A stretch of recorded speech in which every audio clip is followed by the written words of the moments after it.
Hi there, out there in YouTube land. This is Timothy Dolan, and I am going to be guiding you through my version, and hopefully joined by other colleagues with their suggestions and input and experience regarding online course presentation. My background spans, I'll round down actually, about 30 years. And it includes work with 100% online course instruction in my capacity as a director of an NPA program at Texas A&M International University in Laredo, Texas. Gleaning from that experience and again a much longer career in higher education, I thought this would be a good opportunity for me to contribute to how to, in my view, put together a relatively good course design for use at both the undergraduate and graduate levels, as well as for workshops and other types of instructional purposes. So I'm going to get on with it. I'm not going to be showing you my talking head here very much. I will be switching over to a PowerPoint presentation, which is, I suppose, kind of old school, but I'm going to go with a kind of a limited version of what is out there. Many institutions have nice bells and whistles and are beginning to acquire some pretty decent presentational software, but I'm going to go with the basics here. Frankly, too many bells and whistles are going to be a problem, and I might speak to that a little bit later on. But welcome aboard. I hope you find this useful, instructive, and I do look forward to further input, as I said, from colleagues and others. So let's go ahead and move along. I'm going to switch over to our PowerPoint at this point. Thanks. So now we get into the formal, call it the PowerPoint phase of this first segment. And as you see, it is our Guide to Online Course Design, segment 1. I am still Timothy Dolan of Policy Foresight. If you care to get in touch with me, I am at policyforesight@gmail.com. So, of course, the first thing is, and I will quote Sun Tzu, although not in the original Chinese. And actually, I've gone through The Art of War 3 times and I've never actually found the quote, but it's attributed to him, and it sounds like something he may have said, which is, a battle must be won before it's begun. So it is with any course, you really need to know where you're going before you begin the journey.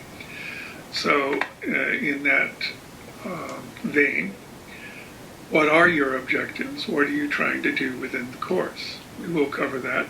We have a slide for each of these initial bullet points that will go into a little more elaboration on each point.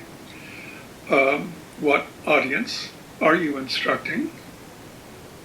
Sometimes that goes without saying, but it is an element that you can't ignore. You've got to know your audience. This does become somewhat problematic on an online platform. It's much easier to read your audience in a classroom. You don't have that luxury online, by and large. At what level or levels are your audience? You need to know that beyond the bare bones. You could, of course, be teaching an entry-level undergraduate course. It could be an upper division course, maybe graduates, it may be a professional audience, maybe an executive audience, but to the extent that you can get that soft intelligence about who the audience is with as much detail as possible, that's useful. Moving on, what medium are you using? And this gets into the courseware that may be available in your respective institutions or other organizational contexts. Beware of delivery constraints your institution might have. And again, it can vary widely. Sometimes IT departments or IT um, segments within an institution are top-notch. Not always so, but and you have to know what they offer and how they offer it. Presumably, if they're using courseware, you have experts on site that can lead you through the ins and outs, the nuts and bolts of those particular softwares. Design the course as if you're composing an orchestral piece. I think this is a good idea, not just for online instruction, but for all courses, that you should have a first, second, and third movement, a beginning, a middle, and an end. And again, we'll get into some detail as we move along. Assess early and often as your duty to participants, and I'll get into that, of course, in greater detail.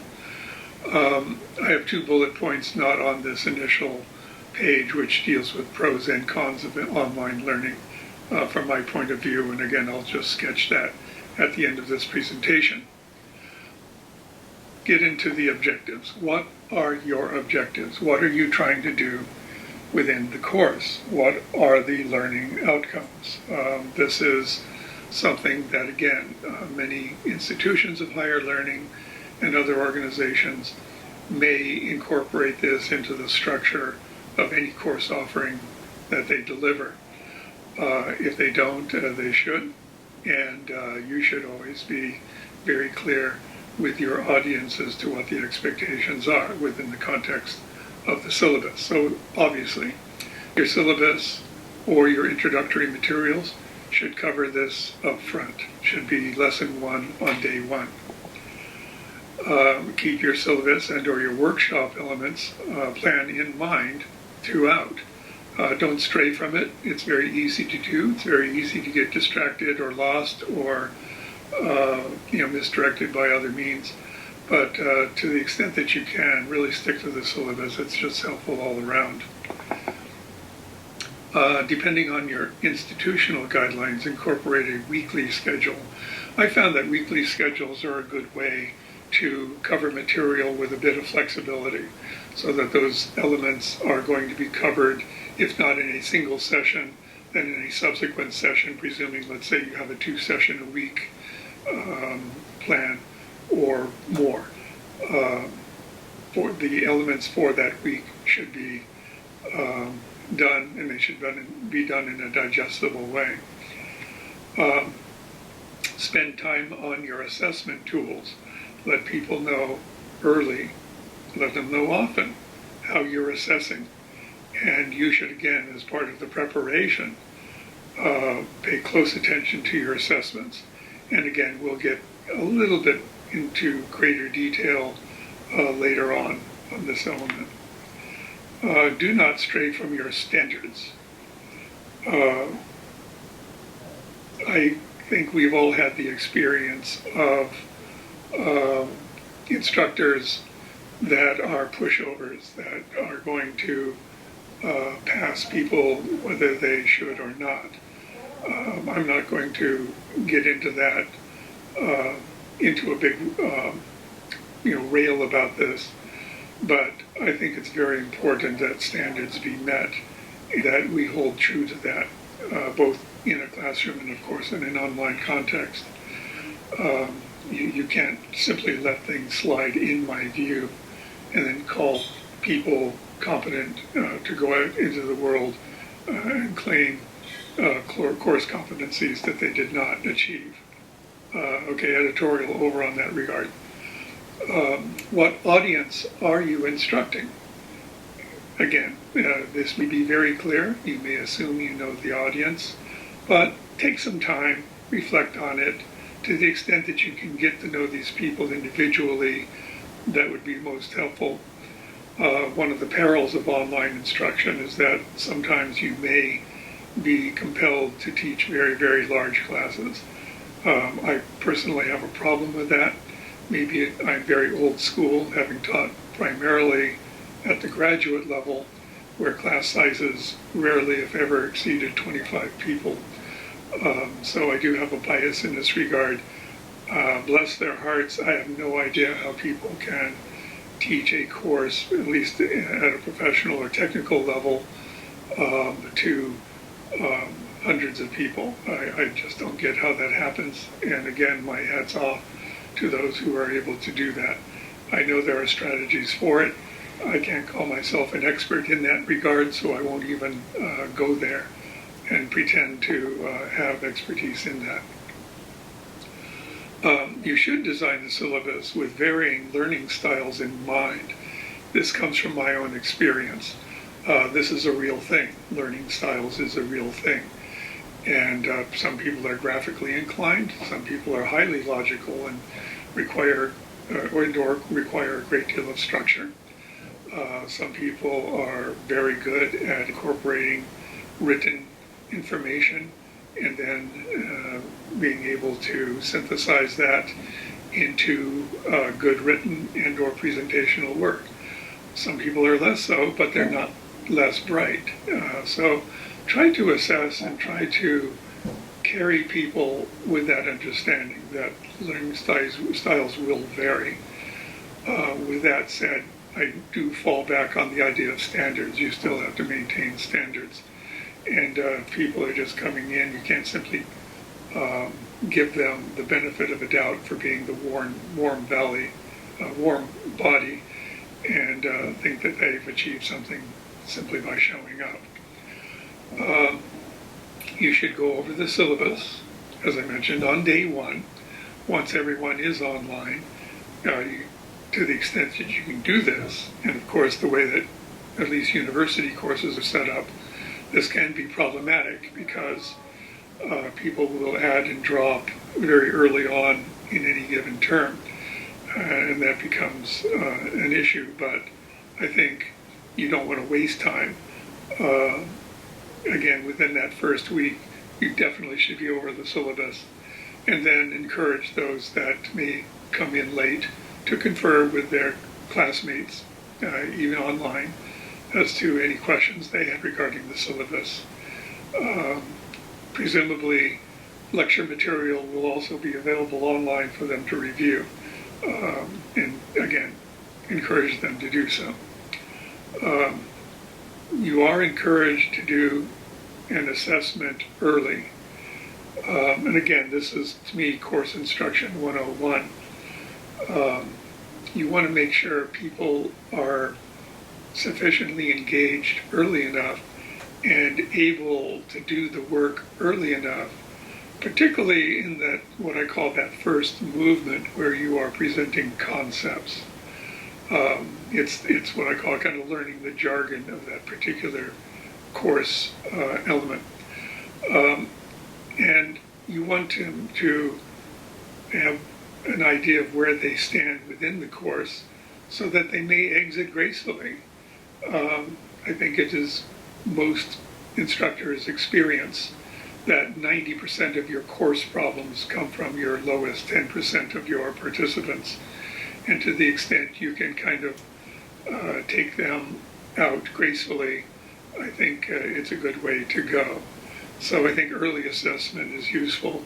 And it can also serve to help you adjust your delivery and to get to know your audience better.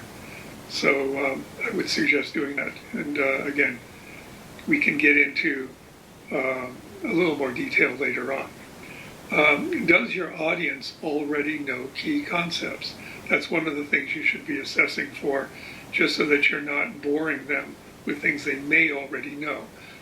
This could potentially happen for those that are already in, say, an upper division or graduate level, where they've already been exposed to material from other courses that overlay yours. So try to get in a sense of that and lay that stuff out so that the concepts are understood. Try to make sure everybody is kind of literally on the same page in that regard. And again, that's where the assessment comes in, that early assessment on concepts. What is your class size? As I said, I've had the, I call it a luxury of having relatively small class sizes through most of my career, and can manage those smaller sizes pretty ably, pretty nimbly, and it really does open up a lot of options in terms of being able to do things like, for example, in-class simulations and other role-playing, which, if you have a very large class, simply isn't manageable and isn't practical. You're going to be able to do in a particular course. And again, this is the getting to know you element for your course, getting to know who those participants are. And this sounds a little redundant, but those of us, again, who have been in the instruction game long enough know that you tell them again, and you tell them you told them. So at what levels are your audience? And again, this is where the assessment comes in handy, and where your course design becomes pretty critical. So what I mean here is you should know this, of course, going in, but it is a devilish detail. It can be overlooked. And so it should be, again, on the checklist. Make sure you know who you're talking to. I have sufficient memory of my undergraduate days where I have walked into classes where the instructor knew perfectly well everything he was talking about, and nobody in the class had a clue. So you have to be very careful, We know what we know. We don't know what we don't know. Your participants don't know what they don't know, and they don't know what you know. So you need to make sure that you keep things in a way to lead them along as participants. And I use the word participants purposefully. I think the days of being a student is something that you shed, hopefully by high school graduation. Everybody knows how to be schooled by that point, and now you want them to be participants. It sets up the relationship, I think, in a better way. So I use the word participant a lot.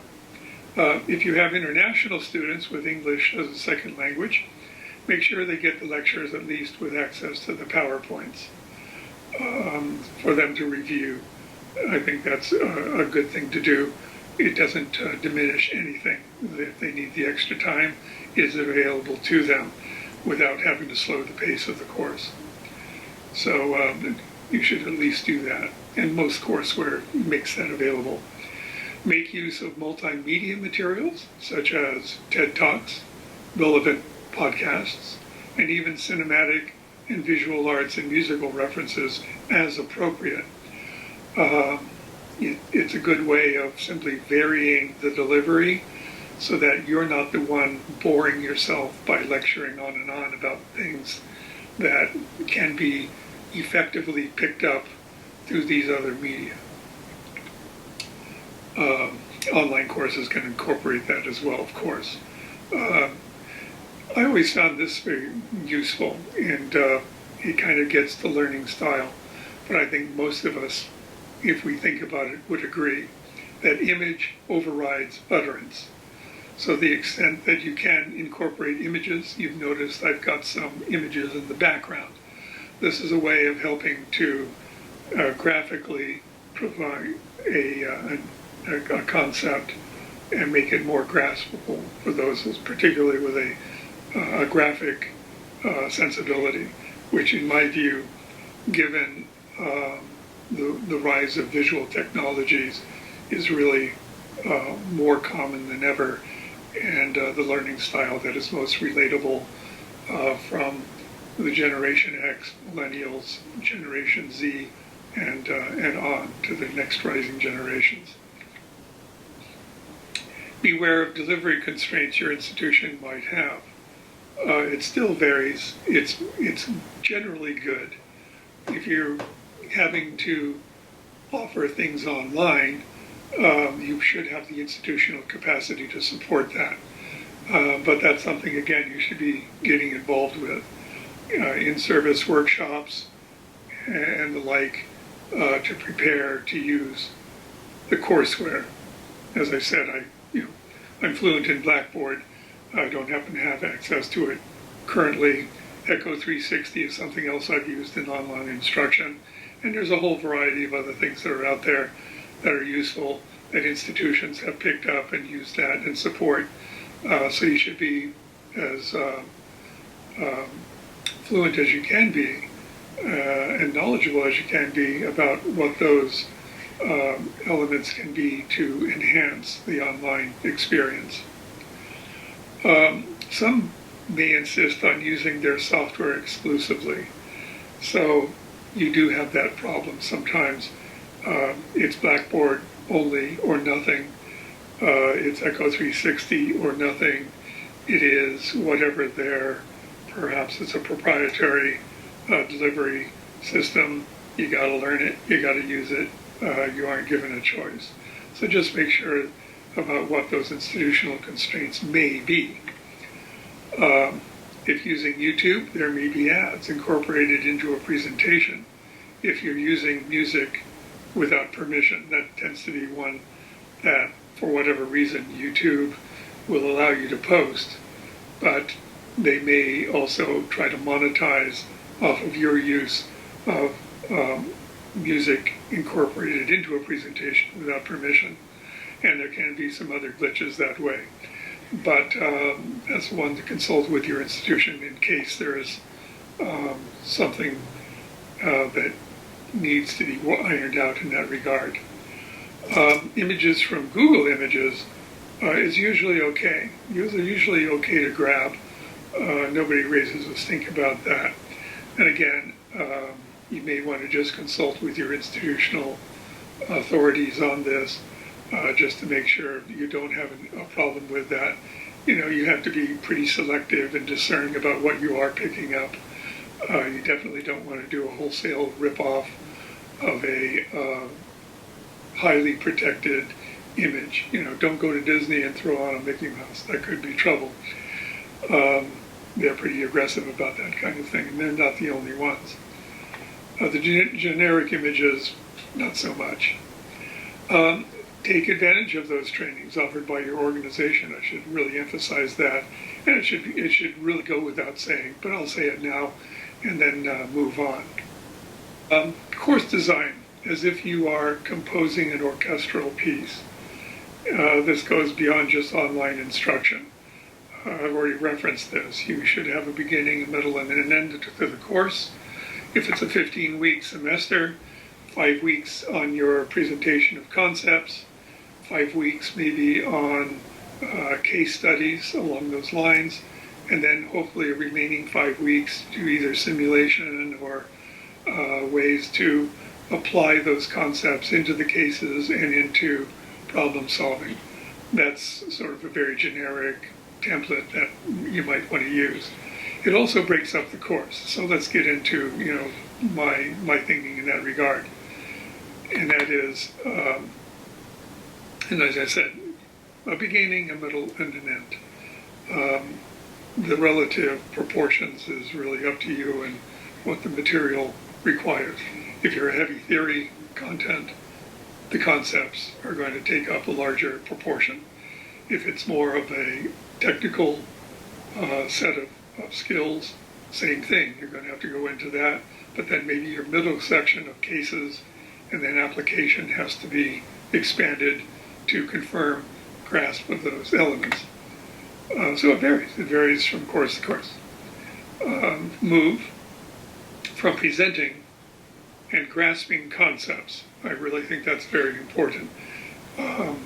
Every discipline has its language, has its lingo, has its jargon, and you should be able to teach that early on so that people become comfortable with that language and with the shortcuts, you know, with what the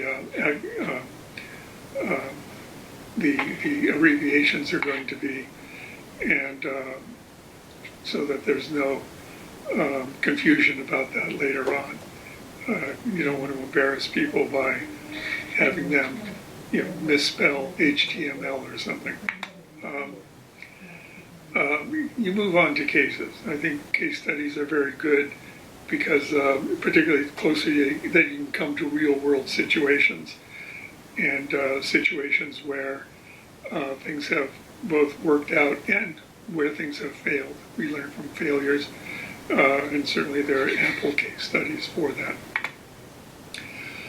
Then you get into application. Make sure they're going to be able to use what you are presuming you're teaching them.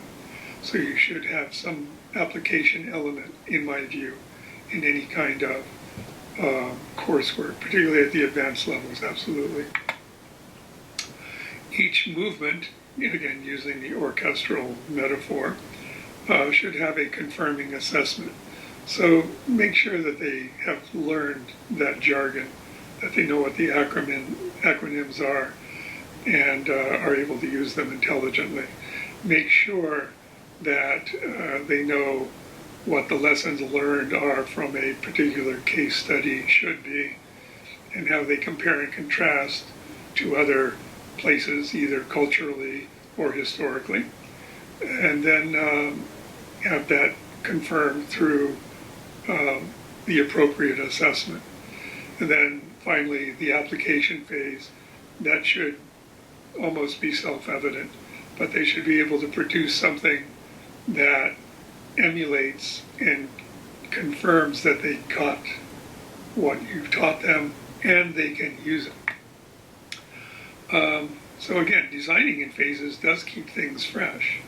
So that if you're, again, going, let's say, with a 5-week, 5-week, 5-week, and the first week is probably going to be very lecture heavy. It tends to be. But thankfully, at the end of 5 weeks, when they are certainly going to be sick of hearing you talk, or a TED superstar or whomever you can bring in over that phase, you move on, and then they're doing something different. The worst thing in the world is to take a course and have the same framework through the entire semester. I think that is excruciating. I wouldn't want to take any course like that, and you should design courses to avoid that at all costs. Assess early and often as your duty to participants. So I've already mentioned this. The early assessments, and I would say from the 2nd to the 5th session, you should already be putting in some sort of assessment to make sure people are not lost and to find out who is struggling early.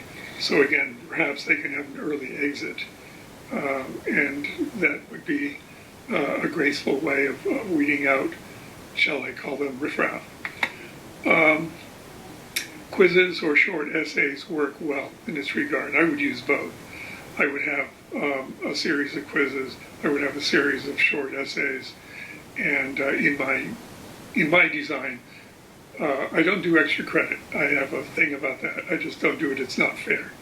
But what I do is I take, say, the best 2 of 3 quizzes, or I take the 2 best 3 short essays, and that allows people to stumble at the gate and still get it and then perform well. So, that's me. But I would say quizzes, short essays, you don't want to take an entire session in this. You want to take a half an hour. You want them to turn in the essay and then turn that around for a quick feedback for their sake. The other thing is you should give them that easy exit if the course or workshop is not for them. Avoid the big exam and big paper at the end. I just don't think that's good pedagogy in my view. Sometimes, again, I've been at more than one university that demands a midterm exam, that demands a final exam. And I buck that as much as possible because it is, to me, with a few exceptions, don't get me wrong, there may be appropriate instances, depending upon the course and the content, where you do that. But I just, as a matter of course, within my experience and within my disciplinary context, which is social sciences, management, and anticipatory foresight studies, I'm fine with a big exam and big paper at the end is really helping anybody. everybody else will be doing it if you're in a university context, and you're just stressing your people out. So I avoid it. Suggested these 5 assessment points with no single assessment over 20% of total grade. You don't want to load up on, again, that big exam or the big paper. You want people to be assessed, in my view, in smaller chunks and smaller increments. It doesn't necessarily lead to more work on your part. You know, instead of a 10-page paper, you're doing three-page essays, or better yet, 5 2-page essays, and taking the best 4 or 5 or whatever. And if they're a superstar, they get rewarded by not having to do that final essay.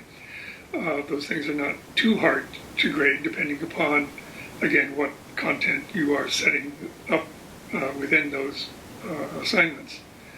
But I think it's well worth the effort. Now I get into this final editorial bit. So there is a literature on this already. It's a good literature, and this is simply my editorial view.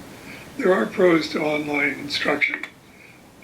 One of them, and it's a big one in my view, asynchronous instruction is very useful. It's particularly for learners with jobs. Again, because I've taught primarily at the graduate level, and I have taught executive management programs, you have to be sensitive to the lives of the people that are in your program. And this gives them a means to pick up the material. You know, it's good. There's no downside to this. They get it. They don't have to get it when you deliver it. You know, why is that a big deal? As long as they get it. So I'm fine with this.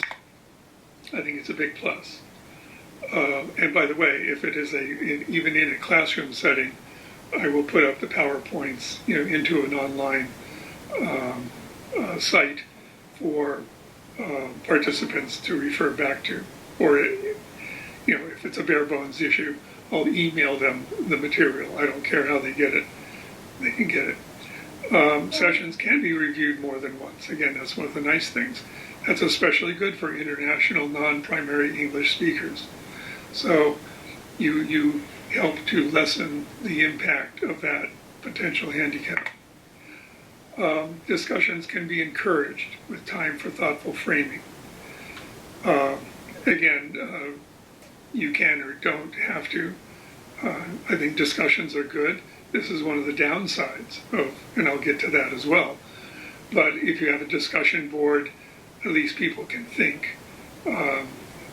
Doesn't always work that way, but it, you know, as long as you set up the guidelines and there's, you know, adequate understanding, and people are much better about this, about the etiquette on online posting.